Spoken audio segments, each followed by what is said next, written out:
গণহত্যার অভিযোগে শেখ হাসিনা সহ 9 জনের বিরুদ্ধে আন্তর্জাতিক অপরাধ ট্রাইব্যুনালের তদন্ত শুরু।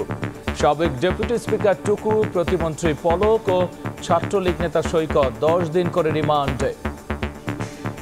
সাবেক প্রধানমন্ত্রী শেখ হাসিনা, তার মন্ত্রী পরিষদের কয়েকজন সদস্য, পুলিশ, র্যাব এর ঊর্ধ্বতন কর্মকর্তা এবং সংগঠন হিসাবে বাংলাদেশ আওয়ামী লীগ এবং তার অঙ্গ সংগঠনকে এখানে আসামি করা হয়েছে। তদন্ত কর্মকর্তা এই মামলার দায়িত্বভার গ্রহণ করেই তদন্ত কার্যক্রম শুরু করে দিয়েছে। আদালত বিবেচনা করে তাদেরকে 10 দিনের রিমান্ড চাইছে, 10 দিনের রিমান্ডে। আগামী সপ্তাহে ঢাকায় আসছে জাতিসংঘের fact finding committee. Led mission. We have some technical colleagues who are arriving in country next week, and they will do the initial fact-finding, but the mandate, the details, how the team will work with the government. দেখছিলেন প্রধান শিরোনাম। রাত 11টার সময় সঙ্গে আছি আমি গোলাম রাব্বি। এবার অন্যান্য শীর্ষ সংবাদ।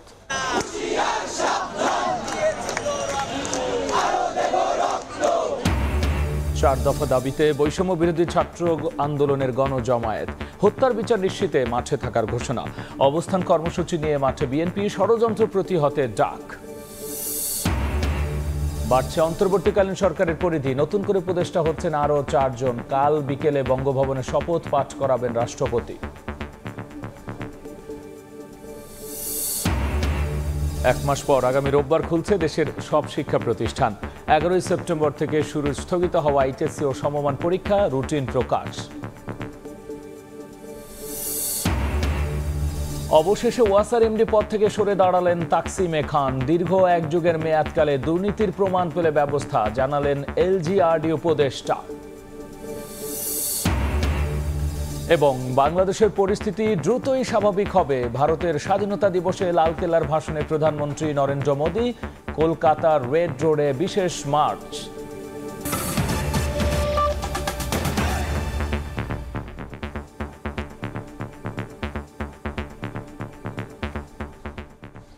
সাবেক প্রধানমন্ত্রী শেখ হাসিনা, ওবায়দুল কাদের সহ 9 জনের বিরুদ্ধে গণহত্যার অভিযোগের তদন্ত শুরু করেছে আন্তর্জাতিক অপরাধ ট্রাইব্যুনালের তদন্ত সংস্থা। হত্যায় জড়িত সংগঠন হিসেবে আওয়ামী লীগ, যুবলীগ, ছাত্রলীগ সহ অঙ্গ সংগঠনেরও বিচার চাওয়া হয়েছে। সাবেক প্রধানমন্ত্রী সহ 9 জনের বিরুদ্ধে হত্যা ও মানবতাবিরোধী অপরাধের বিচারের জন্য আবেদন জমা পড়েছে আন্তর্জাতিক অপরাধ ট্রাইব্যুনালের তদন্ত সংস্থায়। বৃহস্পতিবার সকালে জানা যায় 15 জুলাই থেকে 5 আগস্ট পর্যন্ত গণহত্যার অভিযোগের তদন্ত শুরু করেছে তদন্ত সংস্থা। সাবেক প্রধানমন্ত্রী শেখ হাসিনা, তার মন্ত্রী পরিষদের কয়েকজন সদস্য, পুলিশ, র্যাব এর ঊর্ধ্বতন কর্মকর্তা এবং সংগঠন হিসাবে বাংলাদেশ আওয়ামী লীগ এবং তার অঙ্গ সংগঠনকে এখানে আসামি করা হয়েছে। তদন্তকারী কর্মকর্তা এখন চাইলেই আন্তর্জাতিক অপরাধ ট্রাইব্যুনালে এই আসামিদের বিরুদ্ধে গ্রেফতারি পরোয়ানা চেয়ে একটি আবেদন করতে পারেন। এই আইনের 3-1 ধারায় পরিষ্কার করে বলা আছে যে 1973 সালে এই আইন প্রণয়নের পূর্বে এবং পরের সকল অপরাধের বিচার এই আইন দ্বারাই করা সম্ভব এবং এই ট্রাইব্যুনালেই করা সম্ভব। তদন্ত শেষ করে এ নিয়ে প্রতিবেদন দাখিল করবে তদন্ত সংস্থা। এই আইনে সর্বোচ্চ শাস্তি মৃত্যুদণ্ড। আফজাল হোসেন, সময় সংবাদ, ঢাকা। বৈষম্য বিরোধী ছাত্র আন্দোলনে হতাহতের ঘটনা তদন্ত কাজে সহায়তায় ঢাকায় আসছে জাতিসংঘের ফ্যাক্ট ফাইন্ডিং কমিশন। আগামী সপ্তাহে তাদের কারিগরি টিম বাংলাদেশে আসছে বলে জানিয়েছেন জাতিসংঘের আবাসিক সমন্বয়কারী গোয়েন লুইস। এদিকে পররাষ্ট্র উপদেষ্টা মোহাম্মদ তৌহিদ হোসেন জানিয়েছেন, বিশ্বব্যাপী গ্রহণযোগ্য তদন্তের জন্য জাতিসংঘকে সহযোগিতা করবে সরকার। কোটা সংস্কার আন্দোলনে হতাহতের ঘটনা নিয়ে বুধবার অন্তর্বর্তী সরকারের প্রধান উপদেষ্টা অধ্যাপক ডক্টর মোহাম্মদ ইউনুসের সঙ্গে টেলিফোনে আলাপ করেছেন জাতিসংঘের মানবাধিকার বিষয়ক হাই কমিশনার ফলকার তুর্ক। এ সময় তিনি সংস্থাটির তদন্ত দলের ঢাকা সফরের কথাও জানিয়েছিলেন। বৃহস্পতিবার সকালে পররাষ্ট্র উপদেষ্টা মোহাম্মদ তৌহিদ হোসেনের সঙ্গে সাক্ষাৎ করতে আসেন জাতিসংঘের আবাসিক সমন্বয়কারী গোয়েন লুইস। পরে গোয়েন লুইস জানান, নিজস্ব অধ্যয়নে জাতিসংঘের স্বাধীন তদন্ত কমিশনের সময়সীমা ও কর্মপরিকল্পনা চূড়ান্ত হবে শিগগিরই। এদিকে পররাষ্ট্র উপদেষ্টা বলেন, কোটা সংস্কার আন্দোলনে হতাহতের ঘটনায় বিশ্বব্যাপী গ্রহণযোগ্য, নিরপেক্ষ এবং স্বাধীন তদন্তের জন্য জাতিসংঘকে সহযোগিতা করবে সরকার। Dr. Yunus and the High Commissioner for Human Rights, Volker Turk, had a call yesterday. We have some technical colleagues who are arriving in country next week, and they will do the initial fact-finding, but the mandate, the details, how the team will work with the government. চেষ্টা করবো যেন একদম সম্পূর্ণ নিরপেক্ষ একটা তদন্ত হয় এবং তার ভিত্তিতে এবং গ্রহণযোগ্য সমস্ত পৃথিবীর কাছে। আমরা কিন্তু এখন এমন সিচুয়েশনটা এমন যে কোনো কিছু করতে গেলেই তো এক ধরনের ক্রিটিসিজম আসতে পারে, কাজে আমরা চাইবো এটা সম্পূর্ণ নিরপেক্ষভাবেই হোক এবং তাতে আমাদের যা যা সহায়তা করা দরকার সেটা আমরা করব। বৃহস্পতিবার পররাষ্ট্র উপদেষ্টার সঙ্গে সৌজন্য সাক্ষাৎ করেন রাশিয়ার রাষ্ট্রদূত। বৈঠক শেষে জানান, রূপপুর পারমাণবিক প্রকল্প বাস্তবায়নে কিছুটা দেরি হতে পারে, তবে তা আশঙ্কাজনক কিছু নয়। পররাষ্ট্র উপদেষ্টা বলেন, দেশটির উপর পশ্চিমাদের নিষেধাজ্ঞার বিষয়টি মাথায় রেখেই যতদূর সম্ভব দ্বিপাক্ষিক সম্পর্ক এগিয়ে নেবে Dhaka. Chain of command in the Ministry of Science and Technology. Of course, there will be a little bit delays, but it will not be critical. Sanction রেজিমের ভিতর দিয়ে আমরা যেটুকু সহায়তা করতে পারি, যেটুকু ইন্টারাকশন করতে পারি, সেটার ম্যাক্সিমাম আমরা করতে চাই। এদিন জাপানের রাষ্ট্রদূত ইয়াওমা কিমিনোরি মোহাম্মদ তৌহিদ হোসেনের সঙ্গে দেখা করতে আসলে মিয়ানমারের রোহিঙ্গা প্রত্যাবর্ষণে দেশটির সহযোগিতা চেয়েছে ঢাকা। শাতিলা শারমিন, সময় সংবাদ, ঢাকা। সাবেক ডেপুটি স্পিকার শামসুল হক টুকু, সাবেক ডাক, টেলিযোগাযোগ ও তথ্য প্রযুক্তি প্রতিমন্ত্রী জুনায়েদ আহমেদ পলক এবং ছাত্রলীগের ঢাকা বিশ্ববিদ্যালয় শাখার সাধারণ সম্পাদক তানভীর হাসান সৈকতের 10 দিনের রিমান্ড মঞ্জুর করেছেন আদালত। শুনানিতে আইনজীবীরা বলেছেন, আসামিদের নির্দেশেই গুলি চালিয়ে হত্যা করা হয় আন্দোলনকারীদের। পল্টন থানার হত্যা মামলায় গ্রেফতার সাবেক প্রতিমন্ত্রী জুনায়েদ আহমেদ পলক, সাবেক ডেপুটি স্পিকার টুকু ও ঢাকা বিশ্ববিদ্যালয় ছাত্রলীগের নেতা তানভীর হাসান সৈকতকে বুধবার বিকেলে প্রিজন ভ্যানে করে ডিবি কার্যালয় থেকে আনা হয় ঢাকার সিএমএম কোর্টে। এ সময় তাদের সর্বোচ্চ শাস্তির দাবিতে আদালত প্রাঙ্গণে স্লোগান দেয় সাধারণ মানুষ ও আইনজীবীরা। আদালতে তুলে 10 দিনের রিমান্ড চেয়ে শুনানি করেন রাষ্ট্রপক্ষের আইনজীবীরা। বলেন, বৈষম্য বিরোধী ছাত্র আন্দোলনে তাদের নির্দেশেই গুলি চালিয়ে হত্যা করা হয় বহু ছাত্র ও সাধারণ মানুষকে। আবেদন মঞ্জুর করেন আদালত। তাদেরকে 10 দিনের পুলিশ রিমান্ড চায়। রিমান্ড চাওয়ার পরে আদালতে প্রসিকিউশন পক্ষে এই রিমান্ড কেন হবে এই যৌক্তিকতা তুলে দেওয়ার পরে আদালত বিবেচনা করে তাদেরকে 10 দিনের রিমান্ড চাইছে, 10 দিনের রিমান্ড দেয়। প্রতিমন্ত্রীর নির্দেশেই ইন্টারনেট বন্ধের পাশাপাশি হত্যাকাণ্ডে উস্কানি দেয়া হয় বলে জানান আইনজীবীরা। সামাজিক যোগাযোগ বন্ধ করে দিয়ে নির্বিচারে ছাত্র জনতাদের উপরে গুলি করে হত্যা করা হয়। সেই হত্যার সঙ্গে এই আসামিগণ সরাসরি এবং প্রত্যক্ষ এবং পরোক্ষভাবে তারা জড়িত। সাবেক প্রধানমন্ত্রী শেখ হাসিনা সহ আন্দোলনকারী হত্যায় জড়িত মন্ত্রী এমপিদের আন্তর্জাতিক অপরাধ ট্রাইব্যুনালের অধীনে বিচারের দাবি জানিয়েছে বৈষম্য বিরোধী ছাত্র আন্দোলন। সহিংসতায় জড়িত থাকায় আওয়ামী লীগ নিষিদ্ধের দাবিও করা হয় গণজমায়েত কর্মসূচি থেকে। সমন্বয়করা বলছেন, প্রতি বিপ্লবের নামে দেশের স্থিতিশীলতা নষ্টের চেষ্টা করলে আওয়ামী লীগকে আরও করুণ পরিণতি ভোগ করতে হবে।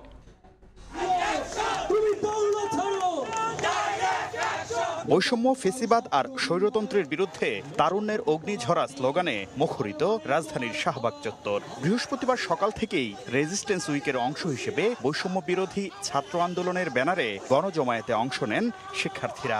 সাবেক সরকারের মন্ত্রীসহ ছাত্র হত্যা, গুম, খুন ও অর্থ পাচারে জড়িতদের দৃষ্টান্তমূলক শাস্তি দাবি করেন তারা। আমাদের ভাইদের যারা হত্যা করেছে, সেই সাথে যে সরকার জড়িত এবং তাদের প্রশাসন, তাদেরকে আমরা বিচারের আওতায় আনতে চাই। সমস্ত খুনের দায় একমাত্র আমাদের সাবেক প্রধানমন্ত্রী খুনি হাসিনা, এবং খুনি হাসিনার ফাঁসি চাই আমরা। তার শিকড় এখনো পর্যন্ত আমাদের বাংলাদেশে রয়ে গেছে, আমরা চাই এই শিকড় সহ উপড়ে ফেলতে।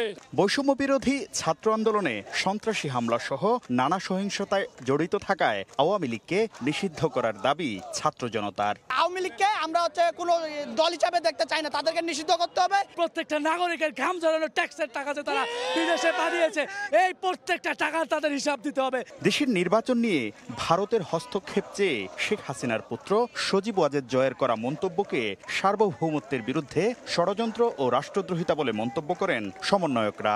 বাংলাদেশের নির্বাচন নিয়ে যখন মানুষের কাছে সেখানে আবেদন না করে মোদির কাছে যেখানে আবেদন করে, সেখানে আমাদের সার্বভৌমত্বটি প্রশ্নবিদ্ধ হয়। সুতরাং আমরা স্পষ্ট করে দিতে চাই, এই যে ইউএসএতে বসে আপনি দেশের বিষয়ে সিদ্ধান্ত নেওয়ার আপনার কোনো ধরনের অধিকার নাই। 16 বছরে মানুষের উপর যে অত্যাচার করেছে, নির্যাতন করেছে, তার হিসাব দিতে হবে। আগে তার জন্য শাস্তি পেতে হবে, তারপর জনগণ নির্ধারণ করবে সে নির্বাচনে দাঁড়াতে পারবে নাকি পারবে না। এদিকে শাহবাগ সহ বিভিন্ন স্থানে নানা সাংস্কৃতিক পরিবেশনা আর প্রতিবাদী গানে কর্মসূচিতে অংশগ্রহণকারীদের উজ্জীবিত করে রাখেন বৈষম্য বিরোধী সাংস্কৃতিক জোটের কর্মীরা। শাকির আহমেদ, সময় সংবাদ, ঢাকা। হিন্দু সম্প্রদায়কে খেপিয়ে তুলে আওয়ামী লীগ দেশকে অস্থিতিশীল করার ষড়যন্ত্র করছে বলে অভিযোগ করেছেন বিএনপির মহাসচিব মির্জা ফখরুল ইসলাম আলমগীর। গুলি চালিয়ে ছাত্র জনতা হত্যার ঘটনায় শেখ হাসিনা সহ তার সহযোগীদের বিচারের দাবিতে নয়াপল্টনে অবস্থান কর্মসূচিতে কথা বলেন তিনি। কোনো ষড়যন্ত্র না করে আওয়ামী লীগ নেতাদের আত্মসমর্পণের আহ্বান জানিয়েছেন বিএনপির মহাসচিব।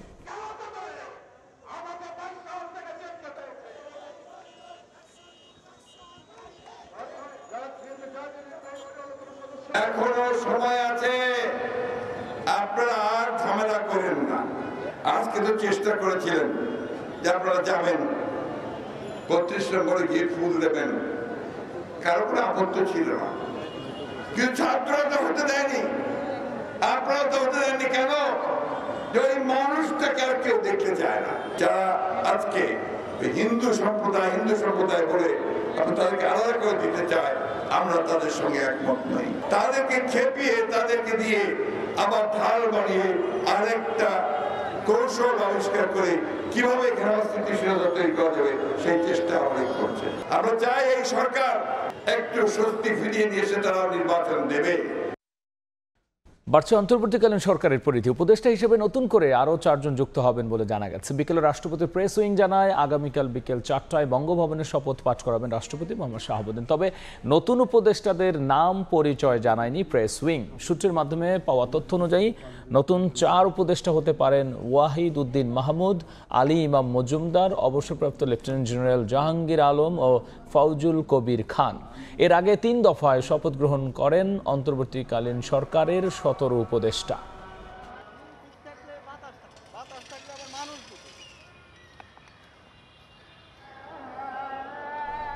এক মাস পর আগামী রোববার দেশের সব শিক্ষা প্রতিষ্ঠান খুলে দেওয়ার নির্দেশ দিয়েছে শিক্ষা মন্ত্রণালয়। বৃহস্পতিবার উপসচিব মোসাম্মদ রহিমা খাতুনের সই করা এক বিজ্ঞপ্তিতে তথ্য জানানো হয়। এদিকে 11 সেপ্টেম্বর থেকে শুরু হচ্ছে স্থগিত হওয়া এইচএসসি ও সমমান পরীক্ষা। পরীক্ষার রুটিন প্রকাশ করেছে শিক্ষা বোর্ড। কোটা সংস্কার ও ছাত্র জনতার আন্দোলন চলাকালে শিক্ষার্থীদের নিরাপত্তা বিবেচনায় 17 জুলাই থেকে অনির্দিষ্টকালের জন্য দেশের সব প্রাথমিক বিদ্যালয় বন্ধ ঘোষণা করা হয়। পরবর্তীতে এক বিজ্ঞপ্তিতে গত 6 আগস্ট থেকে সব শিক্ষা প্রতিষ্ঠান খোলার কথা জানিয়েছিল আন্তঃবাহিনী জনসংযোগ পরিদপ্তর। তবে আওয়ামী লীগ সরকারের পতন ও দেশ জুড়ে সৃষ্ট পরিস্থিতিতে বিদ্যালয় খোলা সম্ভব হয়নি।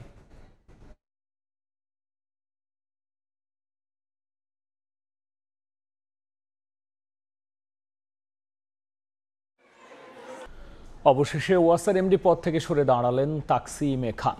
এদিকে ওয়াসার এমডির দীর্ঘ 1 যুগের মেয়াদকালে দুর্নীতির প্রমাণ পেলে ব্যবস্থা নেওয়া হবে বলে জানিয়েছেন স্থানীয় সরকার, পল্লী উন্নয়ন ও সমবায় উপদেষ্টা এএফ হাসান আরিফ।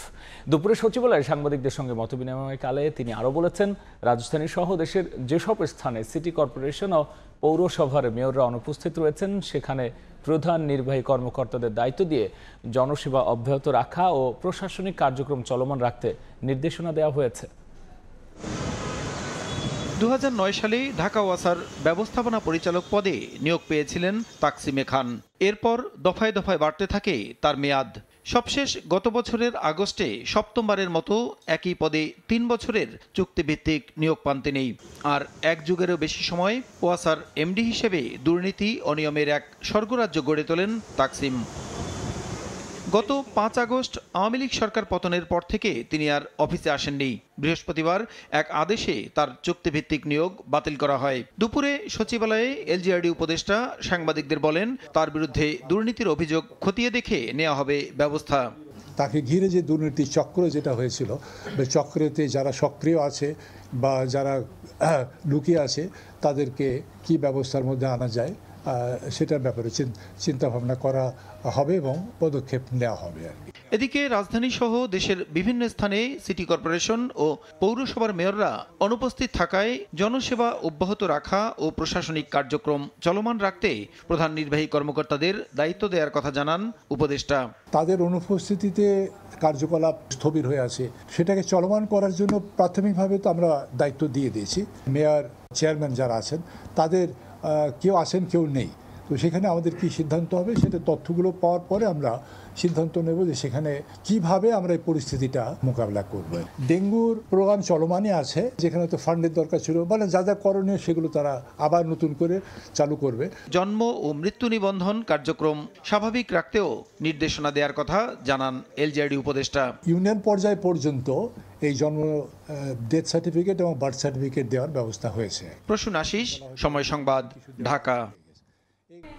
আলোচিত ব্যবসায়ী এস আলম ও তার পরিবারের সব সদস্যের ব্যাংক হিসাব তলব করেছে কর বিভাগ। বৃহস্পতিবার এনবিআর আয়কর বিভাগের অঞ্চল 15 থেকে এ সংক্রান্ত একটি চিঠি বিভিন্ন ব্যাংকে পাঠানো হয়েছে। এতে এস আলম গ্রুপের কর্ণধার এস আলম, তার স্ত্রী ফারজানা পারভিন, মা চেমন আরা বেগম ও ভাই আবদুল্লাহ হাসানের ব্যাংক হিসাব তলবের পাশাপাশি ক্রেডিট কার্ডের তথ্য চেয়েছে এনবিআর। এস আলমের স্ত্রী ফারজানা পারভিন, ভাই Abdullah Hasan S Alam luxury chair service ও S Alam cold rolled steel লিমিটেডের পরিচালক।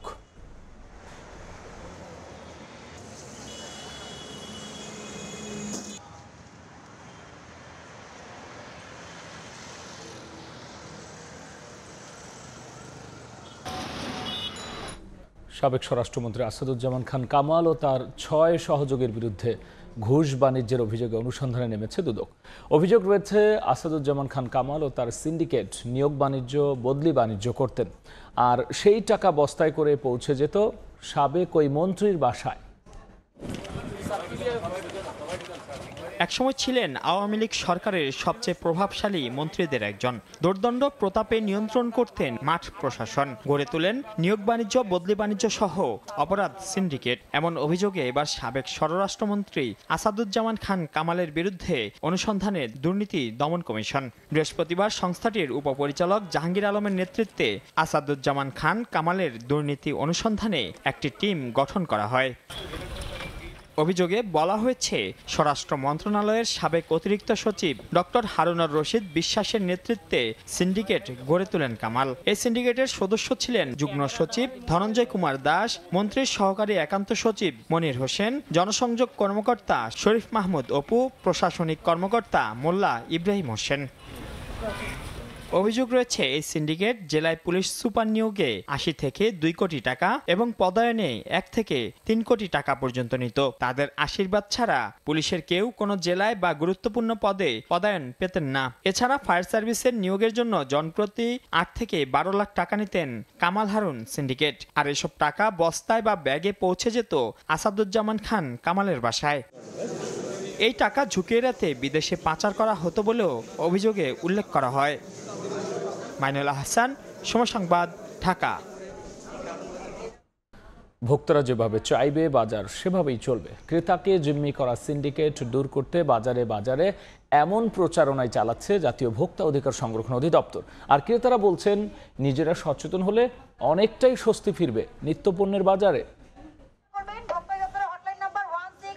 রাজধানীর বাজার তদারকিতে জাতীয় ভোক্তা অধিকার সংরক্ষণ অধিদপ্তরের কর্মকর্তা একই সঙ্গে করছেন তদারকি ও বাড়াচ্ছেন জনসচেতনতা।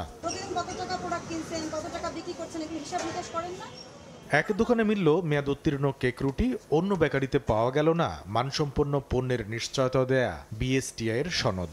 একজন পার পেলেন সতর্কতায়, আরেকজন গুনলেন 5,000 টাকা জরিমানা। এমন অভিযানের দরকার আছে বলে মনে করেন দোকানিরা। ছাত্ররা বলছে যে বেশি দামে বেচতে পারবেন না, সীমিত লাভে মাল বেচবেন। লাইসেন্স সবই আছে, শুধু বিএসটি একটু ঝামেলা, এটা করলে ওকে। এই অভিযানগুলো দরকার আছে এবং চেক করাটা দরকার আছে, এটা আমরাও চাই। এবং আমরা চাই হচ্ছে ধরেন একেবারে মানে গায়ে যেন মূল্য থাকে এবং একেবারে রেডি করে মানে প্যাকেট করেই সেল করতে। কারণ আমরাও ঝামেলায় যেতে চাই না। পণ্য নিয়ন্ত্রণে ও সিন্ডিকেট নামের অদৃশ্য শক্তির হাত থেকে বাজারকে মুক্ত করতে সচেতনতার বিকল্প নাই। ভোক্তারাই জানালেন এমন উপলব্ধির কথা। আমার দিক থেকে পরিবর্তন হইলাম, কিন্তু অন্য দিক থেকে অন্যরা পরিবর্তন হবে না, তাহলে তো পরিবর্তন হবে না। আসলে সবাই চাচ্ছে মানে স্বস্তি ফিরে আসুক সব জায়গাতেই, এভরিথিং এভরি হিয়ার, সব জায়গায় সবখানে। অভিযানে আসা ভোক্তার কর্মকর্তা জানালেন, যেভাবে ভোক্তারা চাইবেন বাজার চলবে সেভাবে। সিন্ডিকেটটা আসলে ব্যবসায়ীদের হওয়ার কথা না, সিন্ডিকেটটা হওয়ার কথা ভোক্তাদের। আপনাদের টাকায় কিন্তু ব্যবসা চলে, ব্যবসায়ীদের ব্যবসা চলে। সুতরাং ভোক্তারা কখনোই দুর্বল না, কনজিউমাররা চুজ করবে মার্কেটে কি প্রোডাক্ট চলবে কি চলবে না। জানিয়ে গেলেন, বিক্রেতারা আধিপত্য বিস্তার করলেই যেন জানানো হয় ভোক্তার দপ্তরে অথবা বৈষম্য বিরোধী শিক্ষার্থীদের কাছে। আপনারা হয়তো ওভাবে ভাবেন না, কিন্তু ভাবতে হবে। কামরুল হাসান সবুজ, সময় সংবাদ, ঢাকা।